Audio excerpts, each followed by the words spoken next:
आता आपण जे बोललो ते पण रेकॉर्ड झालं, ते कट करा आता. अवधूत चिंतन श्री गुरुदेव दत्त. कालपर्यंत 15 प्रवचनात आपण मामांच्या ऐसा जोगवा मागिन या विषयावरची प्रवचनं आपण 15 भागात ऐकली. आज नवीन विषयाबद्दल परमपूज्य मामा काय सांगताय ते आपण आजपासून पाहू. आजपासून विषय आहे देवाची द्वारी. अवधूत चिंतन श्री गुरुदेव दत्त. श्री सद्गुरू ज्ञानेश्वर माऊलींनी आपल्या ज्ञानेश्वरी भावार्थ दीपिका किंवा अमृतानुभव व चांदेव पासष्टी या ग्रंथाद्वारे अभंगाद्वारे अमृतज्ञानाचा प्रचंड सागरच साधकांसाठी कृपावंत होऊन निर्मिलेला आहे. या ज्ञानभांडाराचे सार रूपच असे हरिपाठाचे अभंग माऊलींनी रचलेले आहेत. वारकरी संप्रदायातील प्रत्येक साधकाच्या नित्य अन्निकाचा हरिपाठ अभंग पठण हा एक भाग असतो. अशा अत्यंत गूढ व ज्ञानगर्भ अभंगाचा अर्थ आपण सद्गुरू श्री ज्ञानदेव माऊलींच्याच कृपेने बघण्याचा प्रयत्न करू. हरिपाठातील प्रथम अभंग खालीलप्रमाणे आहे. देवाची द्वारी उभा क्षण भरी, देवाची द्वारी उभा क्षण भरी, तेने मुक्तिचारी साधियेल्या, तेने मुक्तिचारी साधियेल्या. हरिमुखे म्हणा, हरिमुखे म्हणा, हरिमुखे म्हणा, हरिमुखे म्हणा, पुण्याची गणना कोण करी, पुण्याची गणना कोण करी. असोनी संसारी जीवे वेगू करी, असोनी संसारी जीवे वेगू करी, वेदशास्त्र उभारी बायासना, वेदशास्त्र उभारी बायासना. ज्ञानदेव म्हणे व्यासांची खुणे, ज्ञानदेव म्हणे व्यासांची खुणे, द्वारिकेचे राणे पांडवा घरी, द्वारिकेचे राणे पांडवा घरी. हरिमुखे म्हणा, हरिमुखे म्हणा, पुण्याची गणना कोण करी. या अभंगाचा अर्थ सर्वसाधारणपणे खालीलप्रमाणे केला जातो. भक्ताच्या अंतःकरणातील भगवंताविषयी निरुपचार प्रेम हे देवाचे नित्य वस्तीचे ठिकाण आहे आणि त्याचे सप्रेम चिंतन हे त्या ठिकाणी प्रवेश करून घेण्याचे द्वार आहे. यासाठी सकल जन हो, मुखाने हरिनामाचा सतत जप करा आणि सर्वच त्याचीच सत्ता आहे हे नीट ध्यानात धरा. म्हणजे तुम्हाला अगणित पुण्य लागून तुम्ही पवित्र बनाल. वेदशास्त्रे देखील हीच गोष्ट हात वर करून अट्टहासाने सांगत आहेत. यासाठी संसारात कालक्रमणा करीत असता निदान जिव्हेने तरी निरलसपणे भगवन नामाचा उच्चार करीत राहा.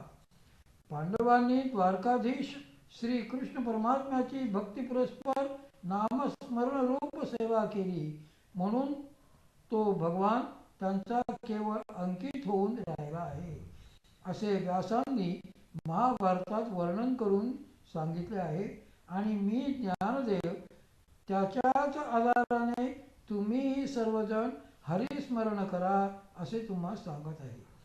वरील अभंगाचा गूढ रूपकात्मक अर्थ समजावून घेण्याचा अगोदर सुरुवातीला एका गोष्टीचा खुलासा करणे आवश्यक आहे.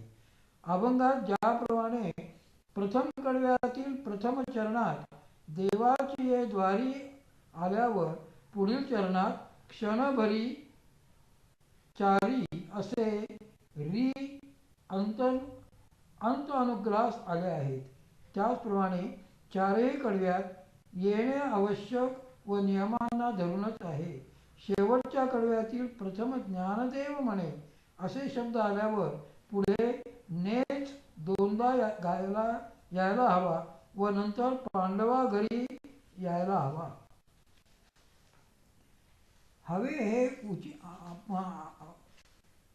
पांडवा घरी यायला हवे हे उचित आहे, परंतु असे आढळते की हा नेचा अनुप्रास काही पाठातून येतो, तर काही हरिपाठ अभंगामध्ये उगाच भावनेच्या आहारी जाऊन असे लिहिलेले आढळते की ज्ञानदेव म्हणे व्यासांची या खुणा द्वारकेचा राणा पांडवा घरी. असे खरे तर येऊ नये, कारण नियमाप्रमाणे एकदा ने आला की पुढे 2 वेळा नेच आला पाहिजे, म्हणजे द्वारकेचे राणे असे शब्द असायला हवेत. तरी देखील चुकीचा पाठ देणाऱ्यांचा त्यामागे काय हेतू असेल तो असो, आपण आपले शास्त्राला व अनुभूतीला धरून काय खरे आहे ते पाहू. एकूण पंचरत्न हरिपाठ असा 5 संतांचा हरिपाठ वारकरी संप्रदायात प्रसिद्धच आहे. या 5 हरिपाठातही शिवपीठ जुनाट त्यातील ज्ञानाबाई मुकुट या उक्तीप्रमाणे माऊलींचा हरिपाठ सर्वात श्रेष्ठ आहे व श्रेष्ठते अनुरूपच तो अतिगूढही आहे. म्हणूनच तो वारकऱ्यांची संध्या होऊन बसला आहे. ज्यांचा उपनयन विधी झाला आहे त्यांना संध्याही करावीच लागते. ती केली नाही तर विहित कर्म न केल्याने पाप लागते, पण केली तर पुण्य मात्र लागत नाही. कारण विधिवत विहित कर्माचे पालन करीत असताना आपोआपच ना फलेषु हा अनुभव येतो. विहित कर्माचे पालन करीत असताना कर्म तर घडतेच, परंतु फलित होत नाही. भर्जित म्हणजे भाजलेले बी पेरावे तसा प्रकार घडतो. यासाठी माऊली सांगतात, विधी ते पाळीत निषेधाते गाळीत मज देऊनी जाळीत कर्म फळे. त्याचप्रमाणे वारकऱ्यांची संध्या असलेला हरिपाठ म्हटल्याशिवाय वारकरी तोंडात अन्न घेणार नाही, किंवा तसा प्रसंगच आला तर अन्न खाईल परंतु झोपणार नाही, कारण हे विहित कर्म त्यास एकजीव झालेले असते. अशा प्रकारे हरिपाठाचे पठण सर्वच करतात, परंतु त्याचे अनुसंधान सर्वांना जमते असे नाही. पुष्कळ वाचल्यामुळे किंवा अभ्यासाने हरिपाठाचे अर्थ कोणी शब्दार्थाने, कोणी वाच्यार्थाने, कोणी लोकांची आवड पाहून, कोणी अमुक विद्वानाने लिहिला म्हणून आपणही त्यावरून लिहिले तर लोकोपवाद येणार नाही म्हणून अशा नाना प्रकारांनी लावत असतात. खरे तर लक्ष्यार्थाने अर्थ प्रतिपादन करणे जरुरीचे असते, पण लक्ष्यार्थाने अर्थ बघायचा झाला तर त्यास आंतरिक अभ्यासाची जरूर असते, सद्गुरु कृपेची जरूर असते. श्री सद्गुरु ज्ञानेश्वर महाराज यांच्या ज्ञानेश्वरी, अनुभवामृत, चांगदेव पासष्टी, अभंगाचा गाथा व हरिपाठ या सर्वांचा मूळ प्रतिपादित मुद्दा एकच आहे हे काहींना पटत नाही. ही सर्व रचना वेगळी वेगळी स्वतंत्र आहे असे ते मानतात, परंतु अनुभवांती बघितले तर लक्षात येईल की हे सर्वच्या सर्व साहित्य संसार निनते शस्त्र, आत्मा अवतरविते मंत्र आहे. श्री सद्गुरू ज्ञानेश्वर महाराजांची उपदेश करण्याची हातोटी सामान्यांपासून विशेषापर्यंत त्याच्या रुचीनुसार व कृतीनुसार बदलली तरी त्यातून प्रतिपादित एकच तत्व मिळते. म्हणूनच वरवर बघता हरिपाठाचे अभंग जरी साधे सोपे वाटले तरी चांगदेव 65